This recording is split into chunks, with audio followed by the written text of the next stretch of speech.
नमस्कार दोस्तों, अभी कुछ साल पहले तक देश की गली गली में टैलेंट दम तोड़ रहे थे, लेकिन पिछले कुछ सालों में हर भारतवासी ने महसूस किया कि अब खेलने कूदने से कोई खराब नहीं होगा। आज झारखंड, हरियाणा सहित देश भर के उन्हीं गलियों से खिलाड़ी निकलकर वैश्विक स्तर पर देश का नाम रोशन कर रहे हैं। और दूसरी तरफ राहुल गांधी हैं कि देश ने जिस पीएम को बहुमत से दूसरी बार चुना है उसे ही पनौती कह दे रहे हैं। पनौती पनौती पनौती, वो अच्छा भला वहां पे हमारे लड़के वहां पे वर्ल्ड कप जीत जाते, वो वहां पे पनौती हरवा दिया। टीवी वाले ये नहीं कहेंगे। जिस तरह राहुल विदेशी मंचों पर देश को लेकर विवादित बयान दे आते हैं, उससे सोशल मीडिया पर कई बार उनके राष्ट्रवादी होने और न होने पर सवाल उठा। इस बार भी राहुल गांधी द्वारा पीएम को अपशब्द कहने से एक बड़ा सवाल उठ रहा है कि क्या सच में राहुल भारत की हार से दुखी थे। आज अगर देश के खिलाड़ी विश्व स्तरीय प्रशिक्षण पाकर अंतर्राष्ट्रीय मंचों पर देश को गौरवान्वित होने का क्षण दे रहे हैं, और ये सब हुआ है पीएम मोदी की खेल नीतियों में बदलाव को लेकर, चंद्रयान का परीक्षण हो या वर्ल्ड कप क्रिकेट टीम के उत्साहवर्धन का क्षण, देशवासियों के जोश को हाई करने के लिए पीएम हमेशा मौजूद रहे। इस बार भी वर्ल्ड कप क्रिकेट के दौरान पीएम स्टेडियम के ड्रेसिंग रूम में मौजूद रहे, लेकिन हर मैच जीतने वाली टीम भारत फाइनल मैच हार गई। कांग्रेस सहित समूचे विपक्ष ने इस हार में भी पीएम मोदी को राजनीतिक एजेंडा सेट करने का मौका ढूंढा। इस हार के बाद कांग्रेस को चाहिए था कि खिलाड़ियों का मनोबल बढ़ाती, लेकिन उसने पीएम मोदी को ही पनौती कह दिया और बहुमत से चुने गए पीएम मोदी को अपशब्द कहकर जनाधार का भी कांग्रेस ने और विपक्ष ने अपमान किया। और कांग्रेस की भरसक कोशिश रही कि पनौती कहकर उनको इस खेल की हार से पूरी तरह से जोड़ दिया जाए। हाल के दिनों में जिस तरह से राहुल गांधी को ये कहकर प्रचारित किया जाता रहा कि राहुल मैच्योर हो गए हैं, पीएम मोदी को पनौती कहकर उन्होंने खुद को एक बार फिर से जनता से दूर कर दिया है। क्योंकि जिस तरह से राहुल गांधी के इस स्टेटमेंट पर सोशल मीडिया पर कमेंट आ रहे हैं, वो सिद्ध कर रहे हैं कि एक बार फिर राहुल को जनता अनमैच्योर समझने लगी है। तू तड़ाक वाली भाषा में पीएम को पनौती कहने को लेकर भला राहुल को कौन मैच्योर कह सकता है। पनौती एक नकारात्मक शब्द है। जब कोई काम होते होते रह जाए तो किसी इंसान पर ठिकरा फोड़ते हुए उसे पनौती कह दिया जाता है।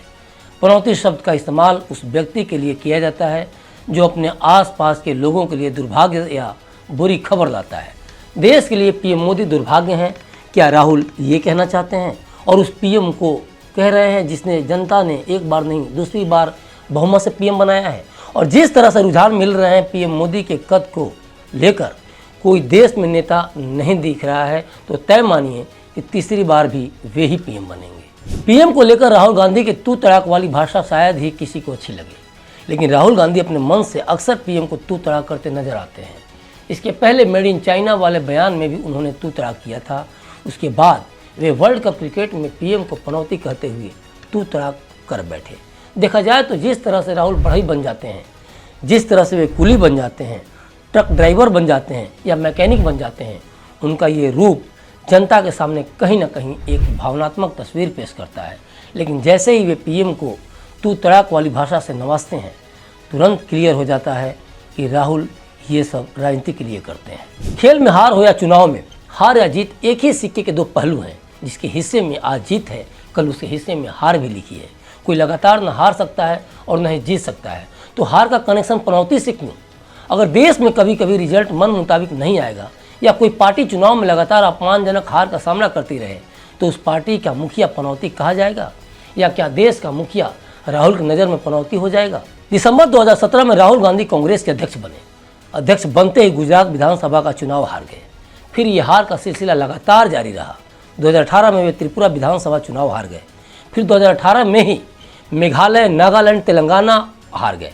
सिलसिला यही रुका नहीं, साल बदला लेकिन हार थमी नहीं। 2019 में देश भर में हो रहे लोकसभा चुनाव में वे बुरी तरह हारे। इसके बाद इसी साल आंध्र प्रदेश विधानसभा चुनाव हार गए। इसके बाद ओडिशा, अरुणाचल प्रदेश, हरियाणा और सिक्किम भी हार गए। और थोक में ये हार राहुल गांधी के कांग्रेस अध्यक्ष रहने के दौरान हुई। मतलब आधा से ज़्यादा भारत वे अपने अध्यक्ष के कार्यकाल में हार गए। जब वे कांग्रेस के उपाध्यक्ष थे तो उस दौरान कहाँ हारे, इसका तो कोई जिक्र ही नहीं है। एक देश खेलता कैसे है, देश की सरकार खेल और खिलाड़ियों को कितना सीरियसली लेती है, इसका अंदाज़ा उस देश के बेहतरीन इकोसिस्टम से लगाया जा सकता है। कल तक देश ओलंपिक की कल्पना तक नहीं कर सकता था। खिलाड़ियों के क्वालिफाई होने या न होने की बात तो दूर, जबकि 2012 में लंदन ओलंपिक में भारत के 83 एथलीट ने क्वालिफाई किया। रियो डी जेनेरियो ओलंपिक 2016 में 117 खिलाड़ियों ने क्वालिफाई किया और टोक्यो ओलंपिक 2020 में 126 खिलाड़ियों ने क्वालिफाई किया। ये आंकड़े बताते हैं कि आज देश खेल और खिलाड़ियों को किस तरह से ले रहा है। आज आशा जगी है खेलों को लेकर, जबकि कल तक खेलों को लेकर बस हर तरफ यही बात थी कि इसमें सिर्फ पैरवी चलती है, ये खास लोगों के लिए है। भारत ने अपने एशियाई खेल 2023 में 107 पदकों का रिकॉर्ड बनाया। भारत ने अब तक 24 ओलंपिक में हिस्सा लिया है। इसमें से 6 ओलंपिक में एक भी मेडल नहीं जीत सका और ये सब कांग्रेस सरकार के शासनकाल में हुआ। मोदी सरकार में टोक्यो ओलंपिक हुआ और अब तक का सर्वाधिक पदक यानी 7 पदक के साथ टोक्यो ओलंपिक सबसे बेहतरीन रहा। दूसरी तरफ टोक्यो पैरालंपिक में भारतीय खिलाड़ियों ने शानदार प्रदर्शन कर इतिहास रच दिया। इस समय भी मोदी ही देश के प्रधानमंत्री थे और भारत ने अपना सर्वश्रेष्ठ प्रदर्शन करते हुए 19 पदक जीतकर 24वां स्थान हासिल किया। ये तो रही पदकों की बातें जो बता रही हैं कि कैसे देश खेल के क्षेत्र में स्वर्णिम दौर से गुजर रहा है। जिस पीएम मोदी को राहुल सहित उनकी कांग्रेस पार्टी ने पनौती कहा, जरा उस कांग्रेस के समय के खेल बजट पर भी एक नज़र डालते हैं। फिर मोदी सरकार के दौरान के खेल बजट की बात करते हैं। 2007-8 में बात की जाए तो भारत में कांग्रेस की सरकार थी, पीएम थे मनमोहन सिंह।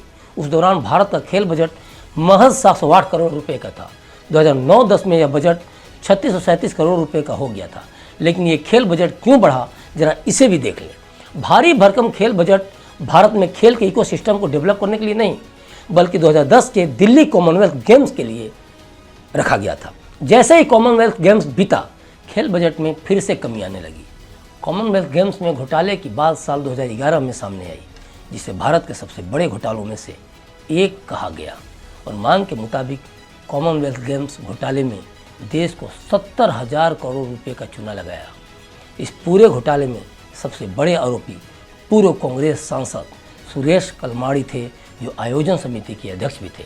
अब मोदी सरकार में खेल को लेकर एक नज़र डाल लेते हैं।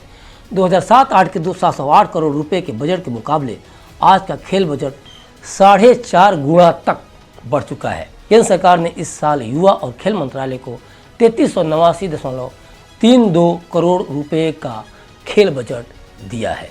इस पैसे को खर्च करने के लिए बाकायदा एक रोड मैप तैयार किया गया है। खेलो इंडिया, टॉप जैसी योजनाएं तैयार की गई हैं। इसके तहत स्कूल, कॉलेज, विश्वविद्यालय के स्तर पर प्रतिभाशाली खिलाड़ियों की पहचान की जा रही है। फिर उनके प्रशिक्षण, डाइट और अन्य चीज़ों पर मोदी सरकार खर्च कर रही है।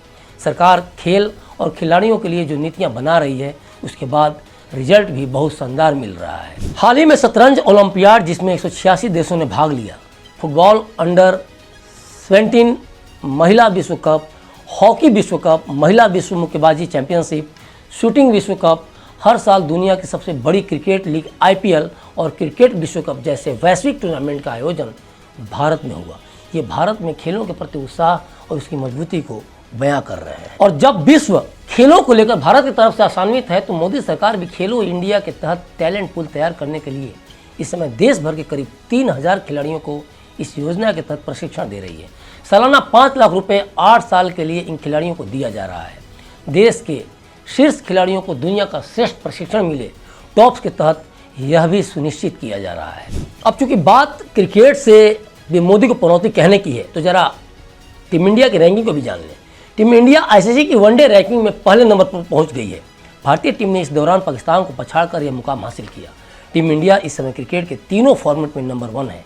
यह पहला मौका है जब भारतीय टीम एक समय में टेस्ट, वनडे और T20 तीनों फॉर्मेट में ICC की रैंकिंग में टॉप पर विराजमान है। खेल को लेकर 2014 में आते ही सरकार का विजन स्पष्ट था। मोदी सरकार ने अपने पहले कार्यकाल में भी खेल विकास योजनाओं के तहत 801 करोड़ 30 लाख रुपए जारी किए थे। क्रिकेट विश्व कप के आयोजन से भारतीय अर्थव्यवस्था में करीब 22,000 करोड़ रुपए की आमदनी का अनुमान था। खेल और अर्थव्यवस्था के बीच जो लिंक प्रधानमंत्री बता रहे हैं, उसे बाजार भी मानता है। ओलंपिक की भी बात की जाए तो खुद पीएम मोदी ने कुछ दिनों पहले ही इस बात की पुष्टि की कि भारत साल 2036 में ओलंपिक खेलों की मेजबानी कर सकता है। जरा सोचिए कि 2036 के जिस ओलंपिक की मेजबानी हासिल करने को मोदी सरकार प्रयासरत है, उससे अर्थव्यवस्था को कितना बड़ा बूस्ट मिलेगा। यह दुनिया का सबसे बड़ा खेल आयोजन है। दूसरी बात कि देश 2029 में युवा ओलंपिक मेजबानी के लिए भी उत्सुक है। G20 शिखर सम्मेलन की भारत द्वारा अध्यक्षता के बाद ओलंपिक मेजबानी को लेकर किसी को इस बात पर शक नहीं होनी चाहिए कि भारत कहीं से भी इस मामले को ठीक से नहीं हैंडल कर सकता है। अब एक बार फिर आते हैं अहमदाबाद के नरेंद्र मोदी स्टेडियम में, जहां 19 नवंबर को विश्व कप क्रिकेट खेला गया। खिलाड़ियों का उत्साहवर्धन करने ये मोदी भी उस स्टेडियम में पहुंचे थे, लेकिन जब फाइनल टीम इंडिया हारी तो देश के पीएम को पनौती कहा राहुल ने, उनकी कांग्रेस ने, सपा के मुखिया अखिलेश ने, लेकिन वे ये नहीं बता पा रहे हैं कि हार अगर पनौती है तो वे क्यों लगातार सत्ता से बाहर हैं। सोचने वाली बात है कि भारतीय क्रिकेट में सरकारों का कितना हस्तक्षेप रहा है। हमारे यहाँ BCCI बहुत पावरफुल है, और अगर आज भारतीय क्रिकेट इस मुकाम पर है तो वह BCCI के कंट्रोल के कारण है। उसमें सरकारें कहाँ हैं। सोचने वाली बात है कि अगर सरकारों का हस्तक्षेप होता तो BCCI वैश्विक क्रिकेट पर राज नहीं कर पाता। 1983 या 2011 में भारत वर्ल्ड कप जीता तो क्या इसके पीछे इंदिरा गांधी या मनमोहन सिंह थे? और अगर मनमोहन सिंह थे तो 2008 में भी तो वही थे, कांग्रेस की ही सरकार थी। लेकिन क्या हुआ, 2008 तक 17 ओलंपिक मेडल्स मिले, जिसमें से 11 अकेले हॉकी में ही हासिल हुई थी, लेकिन हॉकी बेसहारा हो गई। ये बात हर कोई महसूस करता है कि पहले की सरकारों ने दूरदर्शिता नहीं दिखाई, देश को मजबूत नहीं किया, और सबसे बड़ी बात कि जनता के तौर पर हम और आप इस बात को एकदम महसूस नहीं करते कि देश के लिए जो बड़े फैसले सरकारों द्वारा लिए जाते हैं वो कितना दूरगामी प्रभाव छोड़ेंगे। और सरकारें जनता की इस नब्ज को बहुत अच्छी तरह समझती हैं, और इसीलिए उनका हर डिसीजन वोट बैंक को लेकर होता है, जिससे कम समय में अधिक से अधिक वोट मिल सके। सरकारों को ये पता है कि अगर दूर का फैसला लेंगी तो पैसे अधिक लगेंगे और जनता को उसका फ़ायदा दिखाई ही नहीं देगा, तो उन्हें वोट कौन देगा। हाँ, अगर वे दूसरी तरह सोचें तो उन फैसले से देश जरूर मजबूत होगा, लेकिन अमूमन इस तरह से सरकारें सोचती नहीं। छोटे से छोटे देशों में वैश्विक खेलों में मेडल्स की भरमार होती है, तो इसीलिए कि वहाँ की सरकारों ने खेलों के लिए ऐसा माहौल तैयार किया है। मोदी सरकार भी वैसी ज़मीन तैयार कर रही है जिससे चीन और रूस जैसे देशों को भारत टक्कर दे सके।